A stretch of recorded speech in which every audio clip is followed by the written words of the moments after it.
বীরভূমে বিরাট ব্যবধানে জয়ের লক্ষ্য তৃণমূল সৈনিক কাজল শেখের। এবার হাসান বিধানসভা তৃণমূল মনোনীত প্রার্থী কাজল শেখ প্রচারে ঝড় তুললেন। কাজল শেখ জানান, শুধু নিজের এলাকা নয়, গোটা জেলার বিভিন্ন প্রান্তে ভোট যুদ্ধে থাকবো।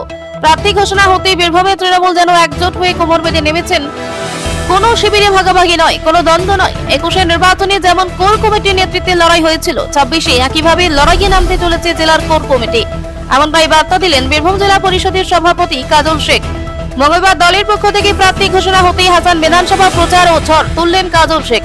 দেওয়াল লিখন শুরু হয়েছে জোর কদমে।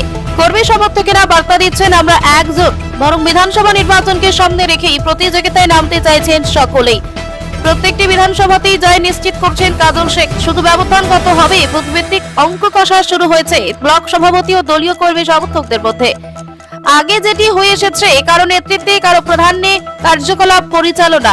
এবার প্রার্থী নির্বাচনের থেকে ঘোষণা সবটাই রাজ্য নেতৃত্ব পুঙ্খানুপুঙ্খভাবে পর্যালোচনা করেছে। ক্যামেরায় সত্যজিৎ দাসের সাথে দেব নেতাদের রিপোর্ট, নিউজ আমার বাংলা।